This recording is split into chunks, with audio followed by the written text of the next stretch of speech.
नमो machine ऐसी machine है कि इधर से एक दोषी व्यक्ति को डालो और इधर से निकालो तो वो पूरा पूर्ण रूप से स्वच्छ होकर निकलता है। सारे जुर्म, सारे उसके जो अपराध होते हैं वो सब माफ होते हैं। आप देख लीजिए मंत्रिमंडल में उठा करके कितने अपराधी हैं, कितनों पे कौन कौन से मुकदमे आप देख लीजिए। तो क्या नमो मशीन ऐसी है कि आप इधर से अपराधी को डाल रहे हैं और इधर से स्वच्छ व्यक्ति निकाल रहे हैं, और वो लोगों पे तो ये बड़ी जल्दी कि ये अपराधी था, ये वो था, ये वो था। आपने जो मंत्रिमंडल में बैठाए हुए उनका रिकॉर्ड निकलवाइए। अच्छा, ये सब बोलती है तो आपको डर नहीं लगता? किस चीज से? जैसा कि लोग डरे बैठे हैं, ये विपक्षी पार्टियां हैं, आज उन्हें ये सारी चीजें बोलनी चाहिए। विपक्ष कमजोर था तभी ये लोग आए। हमारे बुजुर्ग कह के गए, चौधरी चरण सिंह जी कह करके गए थे कि आप इनको मत लाना, इनको लाओगे तो देश का नाश होगा। हम जैसे युवा ने बात नहीं मानी, परमात्मा भी नाराज हो गए ना। हर हर महादेव कहे जाने वाले शब्द जो वेदों में, पुराणों में, जो ये तुम्हारा शिव चालीसा है उनमें हम सुनते आ रहे हैं, हमने हर हर महादेव की जगह मोदी जी एक इंसान के नाम को वहां जोड़ दिया तो भगवान भी नाराज हो गए। अब भगवान नाराज हो गए तभी तो हमें इस गलती का खामियाजा भुगतना पड़ रहा। हम क्षमा चाहते हैं प्रभु महादेव जी से। दूसरी बात, डर किस चीज का? डरना क्यों? अगर आप जिंदा हैं तो कैसे बताओगे कि आप जिंदा हैं? कैसे बताओगे? इतिहास गवाह है, इतिहास उन्हीं के लिखे जाते हैं जिन्होंने झूठ के खिलाफ आवाज उठाई है और जिन्होंने देश के लिए लड़ा है। तलवे चाटने वालों के इतिहास नहीं होते। आप भी उठा करके देख लेना, मुझसे सीनियर है बड़े भाई, देख लेना, तलवे चाटने वालों के नहीं लिखे जाते। इतिहास हमेशा उन्हीं के लिखे जाते हैं जो वीरांगनाएं हुई हैं, जो हमारे स्वतंत्रता सेनानी हुए हैं, जो झूठ के खिलाफ लड़े हैं, जो देश की लड़ाई के खिलाफ लड़े। ये देश की लड़ाई है, आंदोलन पूरे देश का है, जन आंदोलन है। मेरे हिसाब से तो किसी को नहीं डरने, ज्यादा क्या होगा। अब है अभी कोरोना काल में सिस्टम ऐसा हुआ, पल दो पल का किसी को पता नहीं था, कब आए कब चले गए। हो सकता है किसी बीमारी से मर जाए, हो सकता है कुछ लोग मरवा दे, कोई बात नहीं। मैं तो ये सोच रहा हूँ कि कोरोना होगा तो जी मेरे परिवार वाले भी सोच लेंगे, सब्र कर ले, कोई दिक्कत नहीं। लेकिन मैं जिंदा हूँ, मैं ये बताऊँ तो सही कि मैं जिंदा हूँ, कि मैं झूठ के खिलाफ बोल रही हूँ, सच की आवाज को उठा रही हूँ, एक माँ के साथ में मैं खड़ी हूँ।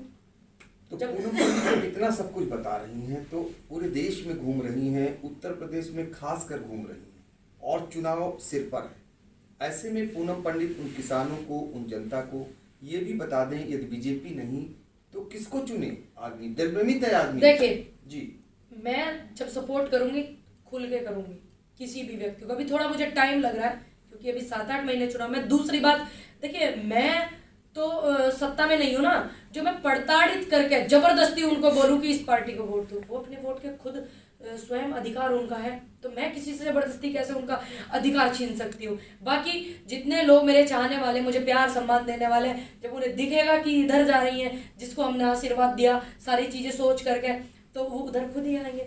आप देखना, ऐसा माहौल बनाएंगे कि ये मजबूर हो जाएंगे कि सीट गिने या नहीं। तो क्या लगता है आपको, क्या लगता है अगर उत्तर प्रदेश की बात करें तो अब चुनाव तो सभी को पता है होना है, ऐसे में क्या लगता है आपको, क्या योगी का राज आएगा या फिर कोई उनका विकल्प बनेगा? देखिए, जो ईवीएम चिट्ठी खाती हुई ना घूमी एमएलओ की गाड़ियों में, देखा ना अपने वेस्ट बंगाल में, गाड़ी भी कोई नहीं मिली। देखिए वीआईपी है ईवीएम भी, गाड़ी भी एमएलए की मिली उन्हें, नहीं घूमी और पकड़ लिए गई। ऐसी नजर वहां रही लोगों की कि वो बात खुल के आ गई। तो परमात्मा गवाह इस चीज का कि बिल्कुल नहीं आएंगे। बाकी ईवीएम घूमी भैया चिट्ठी खाती हुई गाड़ियों में, तो वो ईश्वर मालिक है, लेकिन हमें पता वो ईश्वर साथ है, सब बेहतर ही होगा। बेहतर की उम्मीद करते हैं, सच के साथ चलेंगे तो सब बेहतर होगा। किसानों की आखिरी बात करेंगे, क्योंकि आप सब कुछ देखें वहाँ पे जो आंदोलन चल रहा है, क्या लगता है सरकार सुन नहीं रही है और आंदोलनकारी हट नहीं रहे हैं, ये किस जगह लेके जाएगा? देखिए, आंदोलन करना हमारा संवैधानिक अधिकार है, ठीक। उनका ढीठ बने रहना उनका अहंकार है, कोई बात नहीं। अहंकार कितने दिन हो रहे, ये किसान है, अच्छी अच्छी सरकारों की हवा टाइट करता है, अच्छी अच्छी सरकारों को बदलता है। 2013 के आसपास में कांग्रेस इस बिल को ला रही थी, तो हटाया नहीं क्या कांग्रेस को? हटाया ना। कांग्रेस के भी दिमाग ठीक हो गए, उनके नेताओं के भी। अब इनके भी करने बहुत जरूरी है भैया। इलाज, हमारे प्रधानमंत्री जी बीमार है, तबीयत ठीक नहीं है उनकी, इलाज जरूरी है, करिए। यूपी में, यूपी दिल है, दिल। यूपी का जो रास्ता है, केंद्र का रास्ता यूपी से गुजर के जाता है, तो आप यूपी को जीतिए और यूपी में इनके बोलिए कि इनको वोट ना दे और बिल्कुल जीत हमारी होगी निश्चित। अच्छा, आप बुलंदशहर से ताल्लुक रखती हैं, वहाँ की रहने वाली। जी। पश्चिम का बताइए, सब लोग जानना चाहते हैं। तो मिड है सीतापुर, और पूर्वांचल का बताते हैं लोग अपने अपने हिसाब से। पश्चिम को लेकर के सबके मन में एक तमाम तरीके उधर। पश्चिम में तो ऐसे इनके हालात हैं, आप निकाल के देख लेना यूट्यूब पे बड़े भाई। पश्चिम में तो पश्चिम के लोग बहुत समझदार हैं, पूर्वांचल के भी धीरे धीरे समझदार हैं। बाकी माहौल बनता है, पश्चिम से बन गया, बना है ना पश्चिम से। आप यूट्यूब पे निकाल करके देखें, वो पूरे देश में, पूरे प्रदेश में होगा। और अच्छे हम ये झगड़े के साथ नहीं, शांति तरीके से विरोध करना अधिकार है भाई।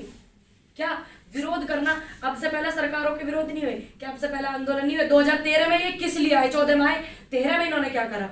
आंदोलन करके आए ना। हमें आंदोलन जीवी बतावे।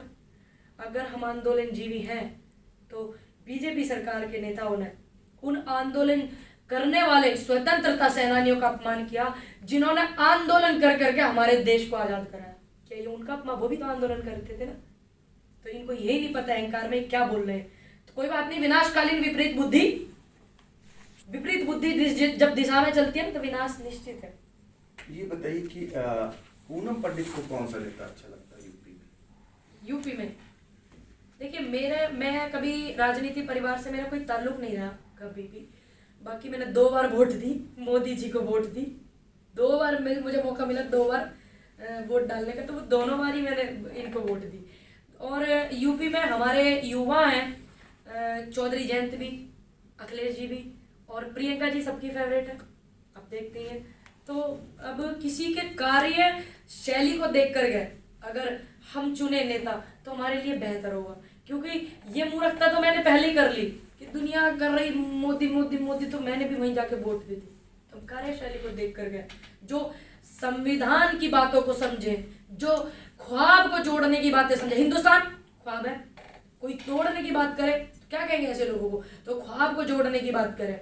युवा है, वो देखे कि युवा है तो इसके कंधे पे सितारे होने चाहिए, इसको बैंक की नौकरी मिलनी चाहिए, इसको टीचर की नौकरी मिलनी चाहिए, इसके हाथ में कलम होनी चाहिए। तो ऐसे युवा को, ऐसे नेता को हम सपोर्ट करते हैं। आने वाले समय में भी देखते हैं क्या क्या होता है 5-6 महीने।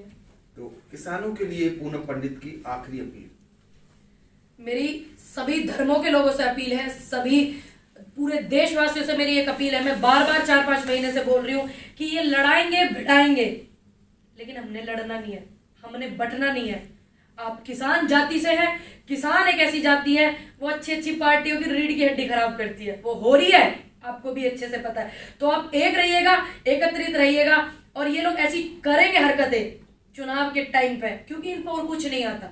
हम वोट देंगे शिक्षा के नाम पे, हम वोट देंगे किसान सम्मान के नाम पे, हम वोट देंगे महिला सम्मान के नाम पे, हम वोट देंगे युवाओं को रोजगार देने वाले के नाम पे, हम वोट देंगे हॉस्पिटलों की जो समस्या थी कोरोना काल में, वो सारे सिस्टम के नाम पे, विकास के नाम पे। ठीक, वो वाला विकास नहीं जो आया 7 साल हो गए, पढ़ के फेल हो गया, दूसरी भैया दिख ही नहीं रहा। हम उस विकास के नाम पे वोट देंगे जो जनता देखेगी, और उस पे नहीं देंगे जो रिबन काटने आया और चल दिए। अभी देख लीजिए आपके NH-24 के क्या हालात है, इसलिए लेट हो गया मुझे। ठीक, तो ऐसे आपने पुराने तो रिबन काट दिए, लेकिन अपने हक की रोड सुधार लेते, ज्यादा दूर नहीं है राजधानी से सीतापुर। तो हम इन नामों को वोट देंगे। हमें भटना नहीं है धर्मवाद में, जातवाद में। हमें अपने देश की शिक्षा को सुधारना है। GDP जो इन्होंने यहाँ ला दी, हमें वहां करनी है। और हमें युवाओं को नौकरी पे लाना है। महिलाएं जो है वो बहुत सम्मान से रहनी देश में चाहिए। जो अपमान ये करते हैं, इनके नेता करते हैं, सबने देखा दृश्य, बार बार बता करके नहीं बताया जाएगा, सभी ने देखा। तो हम उस चीज के ऊपर वोट देंगे, ना कि आपको याद होगा नागार्जुन जी बड़े सम्मानित कवि रहे, उनका वो चल रहा था प्रोग्राम, तो इंदिरा गांधी जी बोलने लगी आप भी चलिए, आप भी चलिए। तो इंदिरा गांधी जी को उन्होंने बोला कि इंदिरा आपके पापा हमें नहीं सुनेंगे। यार मुझे नाम नहीं लेना चाहिए, मेरे लिए बड़ी सम्मानित है, लेकिन उनके शब्द यही थे कि आपके फादर साहब हमें नहीं सुनेंगे, इंदिरा जी के पिताजी। वो कह लेंगे नहीं नहीं आप चलिए, बहुत सम्मानित कवि थे, भाई प्रोग्राम चल रहा है। तो हिम्मत देखिए, सच सुनने की ताकत है, किसी की बस की बात नहीं। आजकल तो सच सुनावे ईडी जांच, ये जांच, पुलिस और फौजन क्या क्या भेज देते हैं। तो उन्होंने उनके खिलाफ में कुछ बोला, लेकिन उन्होंने उससे भी ज्यादा ताकत दिखाई इंदिरा जी के पिताजी ने। उनको सुना शालीनता से, सुनने के बाद उनके घर फोर्स नहीं भेजी, उनके घर जांच नहीं भेजी, ईडी नहीं भेजी, इनकम टैक्स नहीं भेजी। तो ताकत सुनने में बहुत ज़्यादा लगती है, बोलने में इतनी ताकत भी नहीं लगती है। तो आप इन चीज़ों से ना डरिएगा, ना घबराइएगा। हमें पता है हम अच्छे काम कर रहे हैं, हम ज़रूर जीतेंगे, क्योंकि बात भीख लेने की नहीं है, हक की है।